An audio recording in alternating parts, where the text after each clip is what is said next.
মানুষের ভাগ্য পরিবর্তনে কর্মকর্তা কর্মচারীদের কাজ করার আহ্বান প্রধানমন্ত্রীর।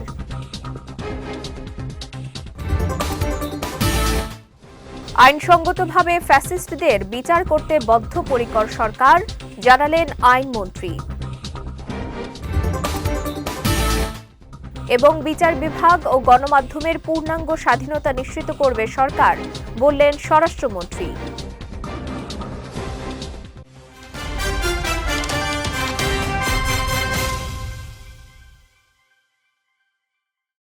আসসালামু আলাইকুম। পুষ্টিচা নিবেদিত বিজয় রাতের সংবাদে আমন্ত্রণ জানাচ্ছি আমি সঞ্জিদা আজিজ। শুনছিলেন শিরোনাম, এবারে বিস্তারিত। দেশের মানুষের ভাগ্য পরিবর্তনে কর্মকর্তা কর্মচারীদের কাজ করার আহ্বান জানিয়েছেন প্রধানমন্ত্রী তারেক রহমান। দায়িত্ব গ্রহণের পর আজ প্রথমবারের মতো তেজগাঁওয়ে প্রধানমন্ত্রী তারেক রহমান তার কার্যালয়ের শাপলা হলে কর্মকর্তা কর্মচারীদের সঙ্গে মত বিনিময়কালে একথা জানান। সভায় কর্মকর্তা কর্মচারীদের উদ্দেশ্যে প্রধানমন্ত্রী বলেন, দেশের মানুষ অনেক প্রত্যাশা নিয়ে সরকারের দিকে তাকিয়ে আছে। কর্মকর্তা কর্মচারীরাও সেই সরকারের অংশ। সরকার তখনই ভালো করবে যখন আপনারা সরকারকে সহযোগিতা করবেন। তারেক রহমান আরও বলেন, প্রত্যেকটি রাজনৈতিক দলের একটি ম্যানিফেস্টো থাকে। একটি সুষ্ঠু নির্বাচনের মধ্য দিয়ে জনগণ বিএনপিকে নির্বাচনী ম্যানিফেস্টো বাস্তবায়নের পক্ষে রায় দিয়েছে। তাই ম্যানিফেস্টোর প্রতিশ্রুতি অনুযায়ী আমাদের কাজ করতে হবে। এ সময় প্রধানমন্ত্রী স্বাস্থ্য ও শিক্ষা খাত, নারী শিক্ষা, কর্মসংস্থান, ক্রীড়া সহ ম্যানিফেস্টোতে উল্লিখিত সব এজেন্ডাগুলো বাস্তবায়নে সরকারি কর্মকর্তা কর্মচারীদের সহযোগিতা চান। পৃথিবীর যে কোনো গণতান্ত্রিক রাষ্ট্রে যখন একটি রাজনৈতিক দল যারা জয়লাভ করে সরকার গঠন করে তারা তাদের ম্যানিফেস্টো বাস্তবায়ন করে। তবে এই ম্যানিফেস্টোকে যদি আমাদের বাস্তবায়ন করতে হয়, খুব স্বাভাবিকভাবে আপনারা যারা প্রজাতন্ত্রের যারা কর্মকর্তা এবং কর্মচারীবৃন্দ, অবশ্যই আপনাদের সহযোগিতা প্রয়োজন। যেই বিষয়টিকে আমরা অ্যাড্রেস করতে চাই, যেভাবেই হোক এই বিষয়টি আমাদের সকল ব্যবস্থাকে, সমাজের সকল ব্যবস্থা, রাষ্ট্রের সকল ব্যবস্থাকে অনেক পিছিয়ে দিয়েছে, অনেক ক্ষেত্রে ধ্বংসের দ্বার প্রান্তে নিয়ে গিয়েছে। সেটি হচ্ছে দুর্নীতি। একটি বিষয় আছে যেই বিষয়টিকে আমাদেরকে অবশ্যই অ্যাড্রেস করতে হবে।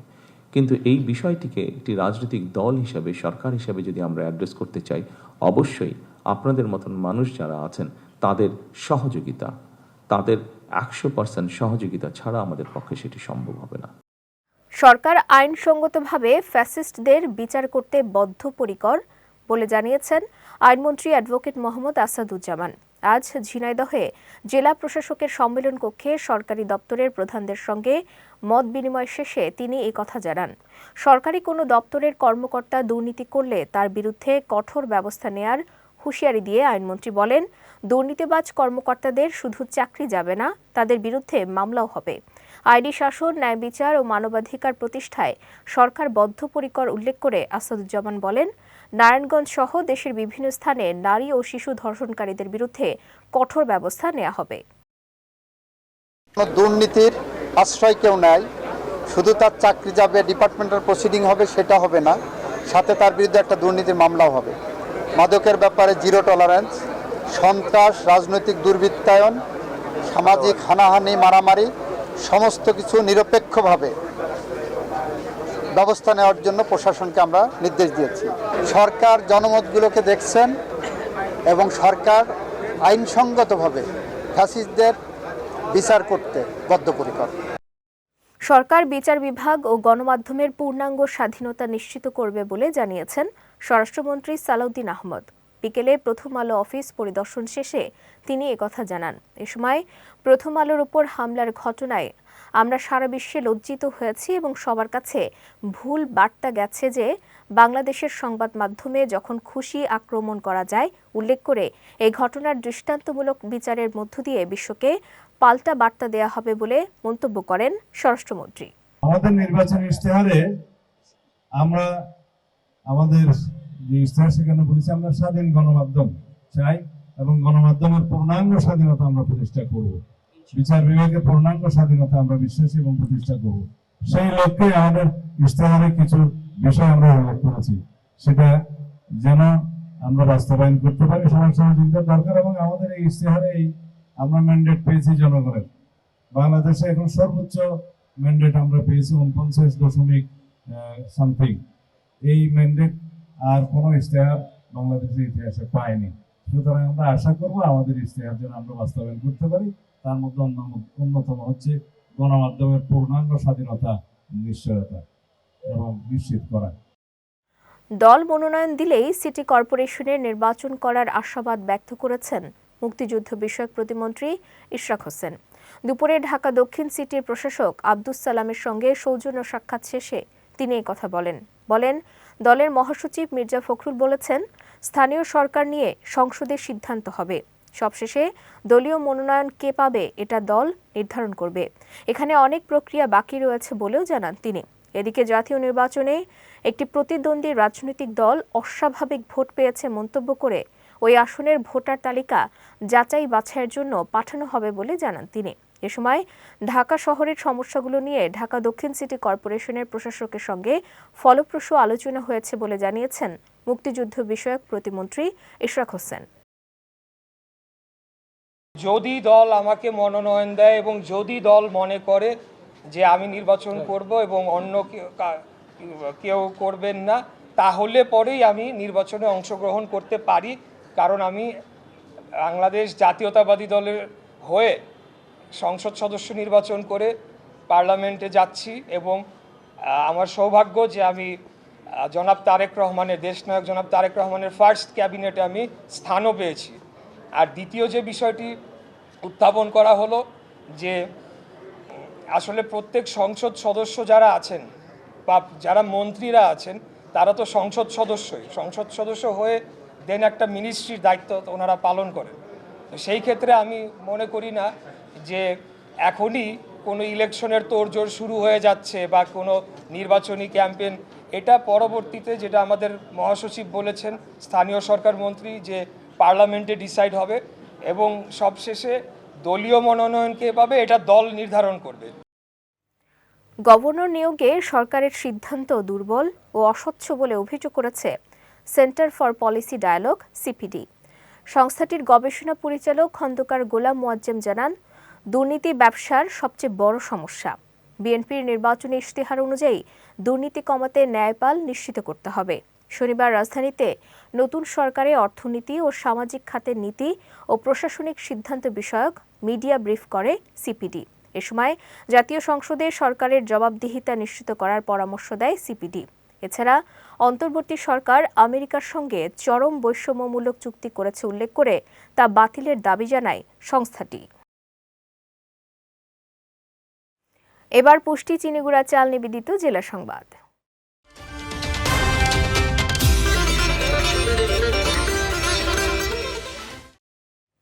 বিএনপি সরকার কখনো দুর্নীতিকে প্রশ্রয় দেয়নি আর দিবেও না বলে মন্তব্য করেছেন স্থানীয় সরকার, পল্লী উন্নয়ন ও সমবায় মন্ত্রণালয়ের মন্ত্রী মির্জা ফখরুল ইসলাম আলমগীর। বিকেলে ঠাকুরগাঁও জেলা প্রশাসক সম্মেলন কক্ষে সরকারি সকল দপ্তরের অফিস প্রধানদের সঙ্গে মত বিনিময় সভা শেষে সাংবাদিকদের সঙ্গে আলাপকালে তিনি এ মন্তব্য করেন। বলেন, যারা দুর্নীতি করবে তাদের দেখার জন্য দুদক আছে। এ সময় উপদেষ্টাদের দুর্নীতির বিষয়ে তিনি বলেন, এই বিষয়গুলোতে সময় নষ্ট না করে ভবিষ্যতের জন্য আমাদের সময় দেওয়া উচিত। আমরা কিভাবে দেশকে সত্যিকার অর্থে সমৃদ্ধ করতে পারব, গণতন্ত্র প্রতিষ্ঠা করতে পারব, সেই বিষয়ে নজর দেওয়া উচিত বলেও মন্তব্য করেন মির্জা ফখরুল। এ সময় উপস্থিত ছিলেন জেলা বিএনপির সভাপতি মির্জা ফয়সল আমিন, জেলা পুলিশ সুপার বেলাল হোসেন সহ অন্যান্যরা। যার যেটা কাজ, দুদকের কাজ করবে, যারা দুর্নীতি করবে তাদের দেখার জন্য দুদক আছে, তারা দেখবেন, তাই না? আমরা কখনোই দুর্নীতিকে প্রশ্রয় দেইনি, দেবো না। ইতিমধ্যে যারা এসছেন, কথা হয়েছে, তারা জমি দেখে আজকেই নির্ধারণ করবেন এবং তারা আশা করছে যে 2027-এর মধ্যেই তারা এখানে ছাত্র ভর্তি শুরু করতে পারবে। তো এটা আমাদের জন্য, সরকারের জন্য নিঃসন্দেহে ভালো খবর। আমরা সবচেয়ে বেশি জোর দিয়েছি মাদক নিয়ন্ত্রণের জন্য। আমরা আশা করি যে আমাদের এসপি সাহেবের নিজস্ব ব্যক্তিগত তত্ত্বাবধানের মাধ্যমে অতি দ্রুত এর উপরে কার্যক্রম শুরু হবে। আগামী বর্ষা মৌসুম সামনে রেখে নদী ও খাল খনন এবং হাওর রক্ষা বাঁধ নির্মাণ কাজে কোনো অনিয়ম বরদাস্ত করা হবে না বলে জানিয়েছেন পানি সম্পদ মন্ত্রী শহীদ উদ্দিন চৌধুরী আনি। সকালে সিলেট সার্কিট হাউসে বিভিন্ন উন্নয়ন প্রকল্পের অগ্রগতি পর্যালোচনা করতে গিয়ে তিনি বলেন, এবারের কাজে কোনো ধরনের দুর্নীতি বা অনিয়ম করতে দেয়া হবে না। মন্ত্রী জানান, প্রকল্প বাস্তবায়নে স্বচ্ছতা নিশ্চিত করতে মাঠ পর্যায়ে তদারকি বাড়ানো হয়েছে। কাজের মান ও সময়সীমা কঠোরভাবে পর্যবেক্ষণ করা হবে। কোনো অনিয়ম প্রমাণিত হলে সংশ্লিষ্টদের বিরুদ্ধে তাৎক্ষণিক ব্যবস্থা নেওয়া হবে বলেও হুঁশিয়ারি দেন তিনি। এ সময় উপস্থিত ছিলেন বাণিজ্যমন্ত্রী খন্দকার আব্দুল মুক্তাদির, প্রবাসী কল্যাণ ও বৈদেশিক কর্মসংস্থান মন্ত্রী আরিফুল হক চৌধুরী সহ প্রশাসনের ঊর্ধ্বতন কর্মকর্তারা। যে কাজগুলা সবচেয়ে বেশি এখন এই মুহূর্তে করা দরকার, মাননীয় প্রধানমন্ত্রী জনাব তারেক রহমান তিনি আমাদের ক্যাবিনেট মিটিংয়ে এটা আলোচনা করেছেন এবং আমরা 180 দিনের মধ্যে প্রায়োরিটি বেসিস খাল খনন এবং খুব জনগুরুত্বপূর্ণ যে প্রোটেকশনটা আমাদের করা দরকার সেই দিকে আমরা সবচেয়ে বেশি নজর দিয়ে আমরা সিদ্ধান্ত নিচ্ছি যে আমরা এটাকে দৃশ্যমান এই সিলেট অঞ্চলে পাহাড়ি ডল, বন্যা, বর্ষা এটাকে মোকাবেলা করার জন্য সবচেয়ে দায়িত্বশীল এবং সবচেয়ে জনগুরুত্বপূর্ণ যে প্রোগ্রামটা, যে প্রকল্পটা বেছে নেওয়া দরকার সেটা আমরা প্রায়োরিটি দিব। অন্য যে কোনো সময়ের চেয়ে এবারের ঈদযাত্রা স্বস্তির ও নিরাপদ হবে বলে জানিয়েছেন সড়ক পরিবহন ও সেতু, রেলপথ ও নৌ পরিবহন মন্ত্রী শেখ রবিউল আলম। সকালে নারায়ণগঞ্জে নির্মাণাধীন টার্মিনাল ও নৌবন্দর পরিদর্শনে গিয়ে তিনি একথা জানান। মন্ত্রী আরও জানান, ঈদের সময়ে ঢাকা সিলেট ও ঢাকা চট্টগ্রাম মহাসড়কে যানজট এড়াতে আগাম প্রস্তুতি নেওয়া হয়েছে। অতিরিক্ত ভাড়া আদায় করলে কঠোর ব্যবস্থা নেওয়ারও হুঁশিয়ারি দেন তিনি। পাশাপাশি নদীপথে দূষণ ও চাঁদাবাজির অভিযোগের বিষয়ে সংশ্লিষ্ট মন্ত্রণালয়ের সঙ্গে সমন্বয় করে দ্রুত ব্যবস্থা নেয়ার আশ্বাস দেন নৌমন্ত্রী। এ সময় নৌ পরিবহন প্রতিমন্ত্রী হাবিবুর রশিদ, নৌ পরিবহন সচিব নুরুন নাহার চৌধুরী সহ নৌ মন্ত্রণালয়ের ঊর্ধ্বতন কর্মকর্তারা উপস্থিত ছিলেন। আমরা আশা করছি এই যাত্রাটা স্বস্তির হবে, নিরাপদ হবে। যে সমস্ত জায়গায় ব্যত্যয় ঘটার সম্ভাবনা আছে, ধরেন একটা যানজট তৈরি হয়ে যায়, দীর্ঘক্ষণ শৃঙ্খলা থাকে না সড়কে যান চলাচলের জন্য, তার জন্য যে সমস্ত ব্যবস্থা নেওয়া হবে সে উচিত সেগুলি ইতিমধ্যে আমরা নিয়েছি এবং ওর সাথে যারা জড়িত তাদেরকে প্রয়োজনীয় নির্দেশনা দেওয়া হয়েছে। আমি আপনাকে নিশ্চিত করতে চাই যে সবকিছু আশা করছি এবার ঠিক থাকবে। গতবার মোটামুটি একটা স্বস্তির যাত্রা হয়েছে, এবার তার চেয়ে আরো বেশি মনোযোগী এবং আরো বেশি আপনার তৎপর থাকবে। অন্যায়কারীদের কোনো দল নেই, যারা অন্যায় করবেন তাদের ছাড় দেয়া হবে না বলে হুঁশিয়ারি দিয়েছেন মহিলা ও শিশু বিষয়ক এবং সমাজ কল্যাণ প্রতিমন্ত্রী ব্যারিস্টার ফারজানা শারমিন পুতুল। সকালে নাটোর সার্কিট হাউসে জেলার কর্মকর্তা ও আইন শৃঙ্খলা বাহিনীর কর্মকর্তাদের সঙ্গে মত বিনিময় সভায় তিনি এই হুঁশিয়ারি দেন। বলেন, চাঁদাবাজ, মাদক ও সন্ত্রাসমুক্ত নাটোর গড়তে যা প্রয়োজন তাই করা হবে। সেজন্য আপনাদের সহযোগিতা প্রয়োজন। আপনাদের সহযোগিতা ছাড়া উন্নয়ন সম্ভব নয়। প্রতিমন্ত্রী আরও বলেন, উন্নত নাটোর করতে যা যা প্রয়োজন তাই করা হবে। জেলা প্রশাসক আসমা শাহিনের সভাপতিত্বে সভায় পুলিশ সুপার আব্দুল ওয়াহাব, অতিরিক্ত জেলা প্রশাসক আবুল হায়াত সহ অন্যান্যরা উপস্থিত ছিলেন। বরগুনা সিটি কর্পোরেশন গঠনের প্রক্রিয়া এখন চূড়ান্ত পর্যায়ে রয়েছে বলে জানিয়েছেন স্থানীয় সরকার, পল্লী উন্নয়ন ও সমবায় প্রতিমন্ত্রী মীর শাহে আলম। দুপুরে বগুড়া জেলা প্রশাসকের কার্যালয়ে আয়োজিত মত বিনিময় সভায় সাংবাদিকদের প্রশ্নের জবাবে তিনি এ তথ্য জানান। প্রতিমন্ত্রী বলেন, সিটি কর্পোরেশন গঠন এখন সময়ের ব্যাপার মাত্র। তবে যেহেতু বগুড়া প্রধানমন্ত্রী তারেক রহমানের জেলা, তাই এ বিষয়ে চূড়ান্ত সিদ্ধান্ত তিনিই নেবেন। প্রধানমন্ত্রীর সঙ্গে আলোচনা করেই দ্রুত বিষয়টি চূড়ান্ত করা হবে বলে আশাবাদ ব্যক্ত করেন তিনি। সভায় তিনি আরও বলেন, দীর্ঘ 17 বছর ধরে বগুড়া কাঙ্ক্ষিত উন্নয়ন থেকে বঞ্চিত ছিল, তাই জনগণের প্রত্যাশাও অনেক বেশি। এ সময় প্রধানমন্ত্রীর সঙ্গে আলোচনা করে জেলার সব সংসদ সদস্যকে সঙ্গে নিয়ে সমন্বিতভাবে উন্নয়ন কার্যক্রম বাস্তবায়নের আশ্বাস দেন তিনি। সম্ভাব্য একটি তারিখ হয়েছে ফ্যামিলি কার্ড বিতরণের জন্য 10ই মার্চ। যদি সরকারের ওই ধরনের কোনো অন্য গুরুত্বপূর্ণ কোনো কর্মসূচি না আসে মাননীয় প্রধানমন্ত্রীর কাছে, তাহলে ইনশাআল্লাহ 10ই মার্চ বগুড়ায় পাইলট প্রোগ্রামের যে ফ্যামিলি কার্ড বিতরণ, এই কর্মসূচি বগুড়া থেকে শুরু করার ব্যাপারে একটা সম্ভাব্য তারিখ নির্ধারণ হয়েছে। চূড়ান্ত না, কিন্তু সম্ভাব্য তারিখ হয়েছে। যাচ্ছি পুষ্টি ড্রিঙ্কিং ওয়াটার নিবেদিত খেলা সংবাদে।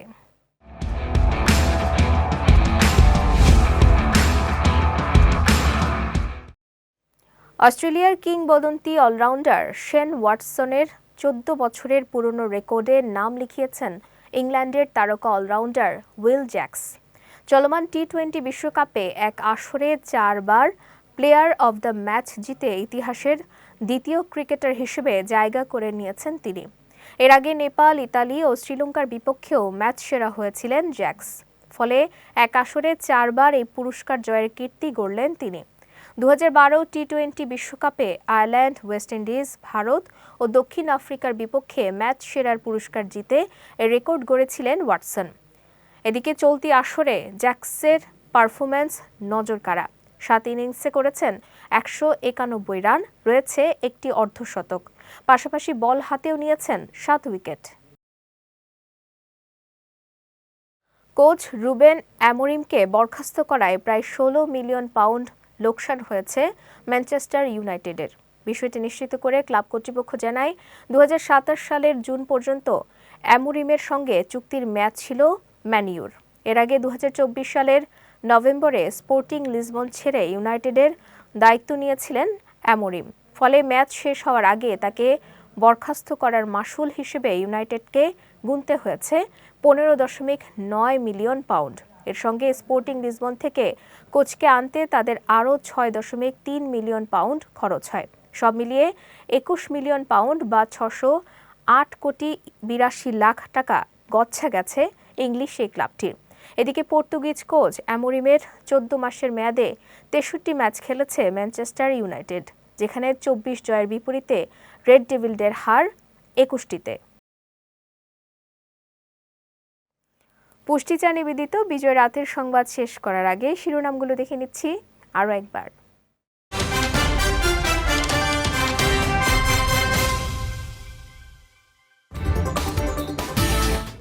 মানুষের ভাগ্য পরিবর্তনে কর্মকর্তা কর্মচারীদের কাজ করার আহ্বান প্রধানমন্ত্রীর।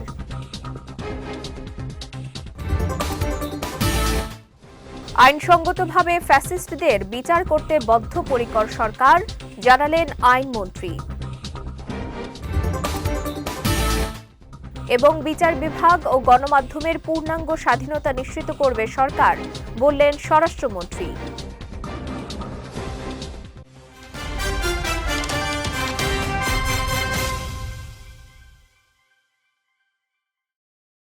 বিজয় রাতের সংবাদ শেষে আজকের মতো আমি সঞ্জিদা আজিজ আপনাদের কাছ থেকে বিদায় নিচ্ছি। আগামীকাল একই সময়ে নতুন সব খবর দেখতে চোখ রাখুন বিজয় টিভিতে। এছাড়াও আজকের বিজয় রাতের সংবাদের ভিডিও দেখতে পারেন আমাদের ইউটিউব এবং ফেসবুক পেজে। আমাদের ইউটিউব হলো youtube.com/bijaytvofficial এবং আমাদের ফেসবুক পেজ হলো facebook.com/bijaytvlimited।